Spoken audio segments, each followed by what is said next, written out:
வணக்கம். எட்டி டாக்ஸ்ல என்ன செய்தியை பார்க்க போறோம்னு கேட்டீங்கன்னா, மீண்டும் தமிழகத்தில் சட்டமன்ற தேர்தல் 2027 வருகிறது. விஜயே பதவியை ராஜினாமா செய்கின்றார். ஏன்னா சவால்கள் தாங்க முடியல. என்ன சவால்கள் என்று பார்க்கும்போது, 20 அமைச்சர்கள் முதல்ல குடைச்சல் கொடுக்குறாங்க. ரெண்டாவது, கொடுத்த வாக்குறுதியை நிறைவேற்ற முடியல. மூன்றாவது, கூட்டணி கட்சிகளுடைய தொல்லை. ஸோ அதனால இந்த ஆட்சியே வேண்டாம் அப்படின்னு நம்ம முதல்வர் ஜோசப் விஜய் அவர்களே நினைக்கின்றாராம்.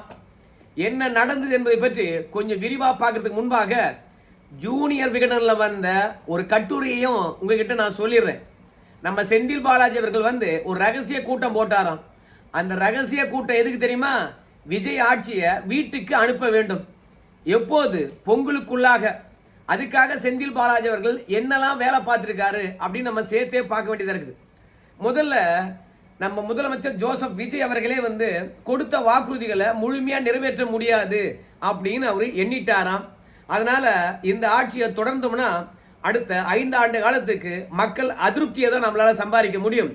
அதனால மீண்டும் ஒரு தேர்தல் நாம் எதிர்கொண்டோம் என்றால் எதை நடைமுறைப்படுத்த முடியுமோ அதை வாக்குறுதியை கொடுத்து நாம் ஆட்சிக்கு வந்தோம்னா நிச்சயமாக அடுத்த 5 ஆண்டு காலத்திலும் மீண்டும் நம்மளே ஆட்சிக்கு வரலாம். தொடர்ச்சியாக எம்ஜிஆர் எப்படி 3 முறை ஆட்சிக்கு வந்தாரோ அதே மாதிரி நாமும் தொடர்ந்து 3 முறை ஆட்சிக்கு சாதனை படைத்திடலாம்.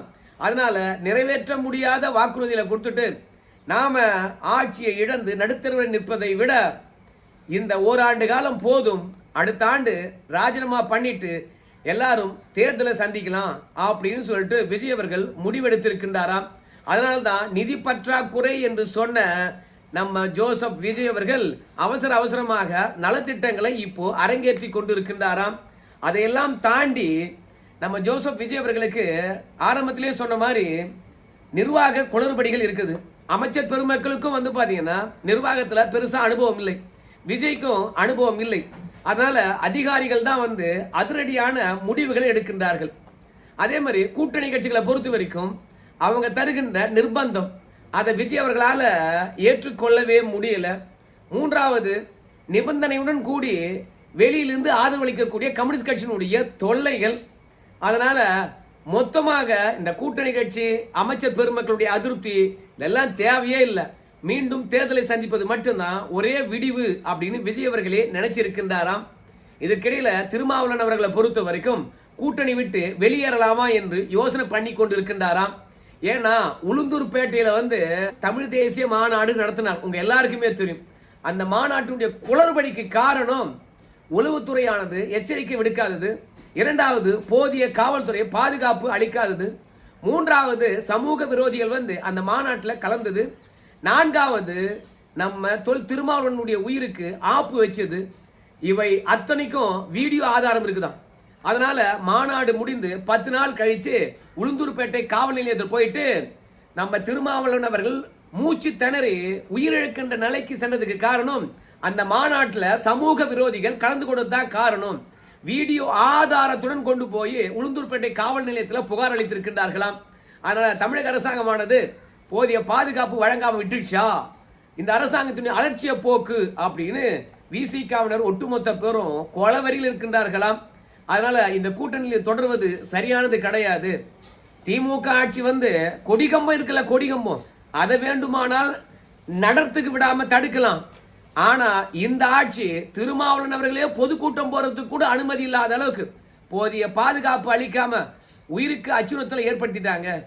நிச்சயமாக இந்த ஆட்சியில் நமக்கு பாதுகாப்பு கிடையாது அப்படின்னு சொல்லிட்டு, ரெண்டாவது, விஜய்க்கு ஆதரவளித்தது விசிகாவில் இருக்கிறவங்க யாருமே ரசிக்கவே இல்லையா. முன்னணி தலைவர்கள் பல பேர் திமுகவுக்கு இடம்பெயர்கின்ற சூழ்நிலையில் இருக்கிறாங்க. குறிப்பா ஆளூர் சானவாசு. இத்தனைக்கும் தமிழ் தேசிய மாநாடு தமிழகம் முழுவதும் இருக்கக்கூடிய விசிகாவினர் வந்தாங்க. ஆனால் அந்த கட்சியினுடைய முதன்மை செயலாளர் இந்த ஆளூர் சானவாஸ் அவரே கலந்துக்கல. அந்த அளவுக்கு இந்த தவேக அரசாங்கத்துக்கு ஆதரவளித்ததுனால அதிருப்தியில் இருக்கிறாங்க. அதனால அவங்களையும் சரி கட்டணும். இந்த ஆட்சியாளர்கள் கூட்டணி கட்சிகளுக்கு உரிய மரியாதையை தர்றதில்லை. ஏன் தெரியுமா? எல்லாருக்கும் ஒரு அமைச்சர் பதவியை கொடுத்துட்டு 4-5 வாரியங்கள் கிடைக்கும் என்ற வாக்குறுதியை நிறைவேற்றவே இல்லையா.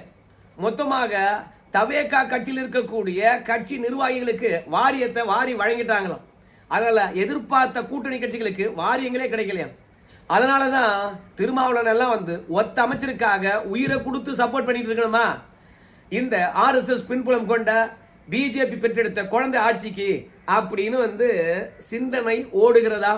ஏன்னா கூட இருக்கிறவன் அப்படிதான் திருமாவளவனை வழி நடத்துறாங்க. அப்பா விஜய் ஆட்சிக்கு ஆதரவு கொடுக்காதப்பா, வெளியே வாப்பா அப்படின்னு தினந்தோறும் நெருக்கடி கொடுத்துட்டே இருக்கின்றார்களாம்.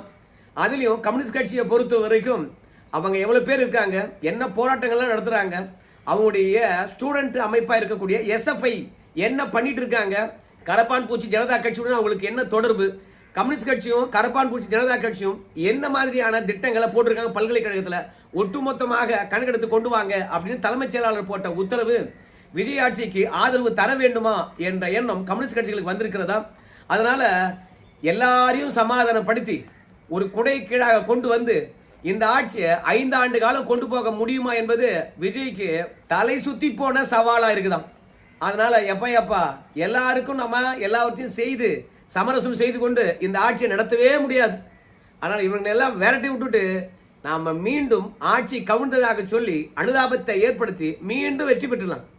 இந்த ஆட்சி கலைவதற்கு முழுக்க திமுக கூட்டணியிலிருந்து வந்த கட்சிகள் திமுகவினர் தான் அப்படின்னு சொல்லி பிரச்சாரம் பண்ணோம்னா நிம்மதியா பெரும்பான்மையுடன் நம்ம ஆட்சி அமைச்சிடலாம் அப்படின்னு விஜய் நினைக்கின்றாராம். இடைத்தேர்தல் நடக்கணும் பார்த்தாராம், இடைத்தேர்தல் நடக்கிற மாதிரி தெரியல. அது மட்டும் இல்ல, அதிமுக இன்னும் ஒரு 5 எம்எல்ஏக்கள் தவேகாவுக்கு தாவறாங்களாம். ஆனா அப்படி தாவனா விஜய் மீது இருக்கக்கூடிய நல்ல அபிப்பிராயம் வேஸ்டா போடும். ஏன்னா சோபா கொடுத்து எம்எல்ஏக்களை பர்ச்சேஸ் பண்றாங்க அப்படின்னு பிரச்சாரம் பண்ணுவாங்க. அதனால அதிமுக எம்எல்ஏக்களும் ராஜினாமா பண்ணா விஜய்க்கு பலம் இல்லை, அது பலவீனம் தான். அதனால அதையும் ஏற்றுக்கொள்ள முடியாத ஒரு சூழ்நிலை தான் இருக்கிறார். ஸோ மொத்தமாக விஜய் இந்த ஆட்சி தொடர வேண்டாம் என்று நினைக்கின்றார். அவ்வளவு நிர்வாக சீர்கேடுகள். 2வது 20 அமைச்சர்கள் விஜய் மீது பயங்கர அதிருப்தியில் இருக்காங்களாம். ஏன் தெரியுமா, அமைச்சர் பெருமக்களுக்கு என்று பாதுகாப்பாக சில காவல்துறையினரை ஒதுக்கிடுவாங்க. குறைந்தபட்ச 2 காவல்துறையை சார்ந்த அதிகாரிகள் இருப்பாங்க. அதே மாதிரி அமைச்சர் வீடுகளுக்கு போதிய பாதுகாப்பு அளிப்பாங்க. ஆனா விஜய் அவர்கள் ஆட்சிக்கு வந்த பிறகு அமைச்சர்களுக்கு தரப்படுகின்ற பாதுகாப்பு திடீரென விலக்கிக் கொள்ளப்படுதான். டெல்லியிலிருந்து முக்கிய புள்ளிகள் வந்தா அமைச்சருடன் இருக்கக்கூடிய காவல்துறையினர் அப்படியே டெல்லியினுடைய விஐபிக்கு போயிடுறாங்களாம் பாதுகாப்புக்கு. அதே மாதிரி தான் அமைச்சர் வீடுகளுக்கு காவல்துறை பாதுகாப்பு திடீர்னு கொடுக்குறாங்களாம், திடீர்னு தூக்கிறாங்களாம். அதனால அமைச்சர் பெருமக்களை பொறுத்த வரைக்கும் மக்களை போகின்ற போது பாதுகாப்பு இல்லாமையே போய் துறை சார்ந்த விஷயங்களை நம்ம மக்களிடையே பேச வேண்டியதா இருக்குது. ரொம்ப அச்சமூட்டும் விஷயமாக இருக்கிறது. அதனால முதலமைச்சர்கிட்ட சொல்லிட்டாங்களாம், வீடுகளுக்கு பாதுகாப்பு கொடுங்க, எங்களுக்கு பாதுகாப்பு கொடுங்க. மக்களை பொறுத்த வரைக்கும் விஜய் கிட்ட பேசுவீங்களா அப்படின்னு சொல்லிட்டு ஆர்வமாக நம்மளை நோக்கி வராங்க. சில பேர் இந்த ஆர்வமா வருகின்ற மக்களை பயன்படுத்தி கொண்டு நம்ம மீது எதிர்கட்சிகள் என்ன தாக்குதல் தொடுப்பாங்கன்னு தெரியாது. மக்களை சந்திக்க போறோம் என்ற போர்வில காவல்துறை பாதுகாப்பு இல்லாம எதிர்கட்சிக்காரன் வச்சு செஞ்சுட்டான்னா, அதனால தயவு செய்து எங்களுக்கு போதிய பாதுகாப்பு கொடுங்க அப்படின்னு கேட்டு பார்த்துட்டாங்களாம். இத்தனைக்கும் மறைமலை நகரில் இருக்கக்கூடிய ஒரு அமைச்சருடைய வீட்டுக்கு இன்னும் பாதுகாப்பு வழங்கவே இல்லையா. அவருக்கு தந்த போலீஸ் பாதுகாப்பும் திரும்ப பெறப்பட்டதாம். அந்த மாதிரி 20 அமைச்சர்களுக்கு தரப்பட்ட பாதுகாப்புகள் விலக்கிக் கொள்ளப்பட்டதாம். அதனால 20 அமைச்சர்களும் உயிர் பயத்தில் இருக்கின்றார்களாம். அதனால பெரிய அதிருப்தி. எப்பாப்பா விஜய் அவர்களுக்கு எதை எப்படி செய்யணும்னு சொல்லிட்டு தெரியவில்லை. நம்ம சொல்லலான்னு பார்த்தா அதை எடுத்துக்கொள்ளவும் மாட்டாரு அப்படின்னு நினைச்சுக்கிட்டு மெல்லவும் முடியாம விழுங்கவும் முடியாம அமைச்சர் பதவி இருக்குது என்பதற்காக கட்சியில ஒட்டிக்கிட்டு இருக்கின்றார்களாம். சோ அவங்களுடைய அதிருப்தி. இதையெல்லாம் தாண்டி பொங்கலுக்குள்ளாக விஜய் ஆட்சியை கவிழ்த்து விட வேண்டும்.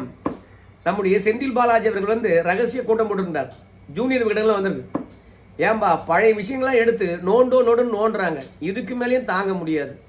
அது மட்டும் கிடையாது, இன்னைக்கும் தவேகாக்குள்ள இருக்கக்கூடிய சட்டமன்ற உறுப்பினர்கள் பல பேர் அதிருப்தியில் இருக்காங்க. அதையெல்லாம் தாண்டி தவேகாக்குள்ள நமக்கு ஸ்லீப்பர் செல்லே இருக்கிறாங்க.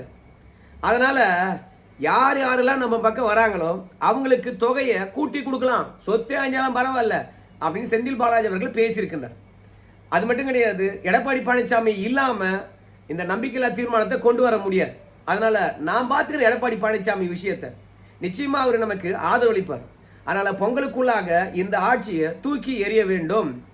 ஒரு நாள் கூட என் வீட்டில் சோதனை போடாம இல்லை, ஒரு நாள் கூட நான் வீட்டில் இல்லை, ஒரு நாள் கூட நான் ஸ்டேஷன்ல போய் கையெழுத்து போடாம இல்லை. ஏதாவது ஒரு நீதிமன்றத்தில் எப்போது நான் ஜாமீன் வாங்கிக்கிட்டே இருக்கிறேன். அதுலயும் முக்கியமா என்னுடன் இருக்கக்கூடிய ஆதரவாளர்கள் ஒட்டுமொத்த பேரும் சிறையில ஜாமீனுக்காக காத்துட்டு இருக்காங்க. இனிமேலும் வந்து இந்த விஜய் ஆட்சியை விட்டு வச்சோம்னா அவ்வளவுதான், ஒட்டுமொத்த பேருடைய சோழியும் முடிச்சிருவாங்க. அதனால இந்த ஆட்சியை பொங்கலுக்குள்ளாக தூக்கி எறிய வேண்டும் அப்படின்னு செந்தில் பாலாஜி ரகசிய கூட்டம் போட்டு பேசியிருக்கின்றாங்க. அதே மாதிரி தவேகாவில் விலை போறதுக்கு ஆள் இருக்கிறாங்கன்னு சொல்லியிருக்காங்க. விலை போவாங்களா அப்படின்னு கேட்டீங்கன்னா நிச்சயமாக எத்தனையோ பேர் விலை போறதுக்கு ரெடியா இருக்கிறாங்க. அதாவது கடந்த காலங்களில் வந்து குதிரை பேரம் நடந்தது, 16 பேரை கைது பண்ணாங்க அப்படின்னு சொன்னாங்கல்ல, அதெல்லாம் உண்மையோ பொய்யோ தெரியாது. ஆனா இப்போ செந்தில் பாலாஜி நேரடியாக களம் இறங்குவதனால எத்தனை பேரை விலைக்கு வாங்குவாங்க என்பதை பற்றி முழுசா இன்னும் தெரியாது. ஏற்கனவே அமைச்சர் பெருமக்களே அதிருப்தியில் இருக்கின்ற போது சட்டமன்ற உறுப்பினர்கள் சொல்லவே தேவையில்லை. அதனால எப்படி காய் நகர்த்தணுமோ அப்படி காய் நகர்த்தி கொண்டிருக்கின்றார்கள். சரி, ஜனவரி 2027 நவம்பர் 2027க்குள்ளாக தேர்தலை சந்தித்தா மீண்டும் விஜய் தான் வெற்றி பெறுவாரு அப்படின்னு ஜாதகம் குறிச்சு கொடுத்துருக்காங்களாம்.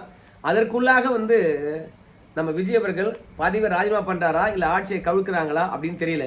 ஆனால் ஆட்சி கவிழ்ந்துச்சுன்னா இன்னொரு தேர்தல் நடைபெற வாய்ப்பே இல்லை. அப்படி தேர்தல் நடைபெற வேண்டும் என்றால் மத்திய அரசாங்கத்துடைய ஆதரவு இருக்கணும். ஆனா விஜய் அவர்கள் மத்திய அரசாங்கத்தை பகைத்துக் கொள்ள கூடாது என்பதில் குறியா இருக்கின்றார். நிச்சயமாக மத்திய அரசாங்கத்தை பகைத்துக் கொண்டோம் என்றால் இந்த தேர்தல் நடக்காது. அதனால விட்டு பிடிப்போம் என்பதற்காக தான் மத்திய அரசாங்கத்துக்காக வளைந்து செல்கின்றார் என்று சொல்றாங்க. ஸோ ஜோஷிகார் சொன்ன மாதிரி ஜனவரி 2027 நவம்பர் 2027க்குள்ளாக பதவி ராஜினாமா பண்ணிட்டு தேர்தலை சந்திப்பாரா, மீண்டும் வெற்றி பெறுவாரா, இல்ல ஜனாதிபதி ஆட்சியை ஒரு 6 மாத காலம் நீடித்து விட்டு பிறகு யாருக்கு பெரும்பான்மை இருக்குதோ அவங்க ஆட்சி அமைக்கலாம் என்று சொல்லிட்டு அதிமுக திமுகவுக்கு நம்முடைய ஆளுநர் அவர்கள் வாய்ப்பு வழங்குவாரா? அப்படி வாய்ப்பை வழங்கினாங்கன்னு வச்சுங்களேன், கண்டிப்பாக தவேகா எம்எல்ஏக்கள் ஒட்டுமொத்த பேரும் திமுக மற்றும் அதிமுகவுக்கு ஆதரவளிப்பாங்க. ஏன் தெரியுமா? இப்போ ஆட்சி கட்டில் இருந்து அதிகாரம் என்ன என்பதை சுவைத்து விட்டார்கள். விஜய் அவர்கள் பதவி ராஜினாமா பண்ணிட்டு வீட்டில் உட்கார்ந்துருந்தாருன்னா அதிமுக திமுக ஆட்சி அமைக்குதுன்னா சோ அந்த ஆட்சியில பங்கெடுக்க வேண்டும் சொன்னா தவேகா எம்எல்ஏக்கள் தானா வரப்போறாங்க. அதனால விஜய் ஆட்சி கலைந்தாலும் சரி, இல்ல நம்பிக்கையில்லா தீர்மானத்துல செந்தில் பாலாஜி அவர்கள் ஆட்சியே கவிழ்த்தாலும் சரி, மீண்டும் ஒரு தேர்தல் வர வாய்ப்பில்லை. மத்திய அரசாங்கம் 2029 ஒரே நாடு ஒரே தேர்தல் அடிப்படையில் இந்த தேர்தலை நடத்தலாம் என்ற குறி வைத்திருக்கின்றார்கள். அதனால மீண்டும் அதிமுக திமுகவுக்கு ஆட்சி அமைப்பதற்கான வாய்ப்பு தருவாங்க என்றுதான் நான் நினைக்கிறேன். ஆனால் விஜயை பொறுத்த வரைக்கும் 2027 ஜனவரியிலிருந்து நவம்பர் 2027க்குள்ளாக தேர்தலை நடத்தி முடிச்சு ஆட்சியை பிடிச்சிடலாம் அப்படின்னு ஜாதகம் சொன்ன விஷயத்தை கேட்டு பதவி ராஜினாமா பண்ண போறாரா, முழு பலத்துடன் மீண்டும் ஆட்சி அமைக்க போறாரா, ஒன்னும் தெரியல. ஆனா ஜூனியர் விகடனில் வந்த செய்தியை ஒட்டுமொத்தம் உங்ககிட்ட கொண்டு வந்து சேர்த்துட்டு கூட்டணி கட்சிகள் தான் அணிதினமும் நச்சரிக்கின்றவாம். அந்த கூட்டணி கட்சியினுடைய தொல்லை தாங்க முடியாம தான் பதவி ராஜினாமா பண்ணதா சொல்றாங்க. இந்த விஷயம் தொடர்பாக உங்க கருத்து தெரிவிங்க. நன்றி.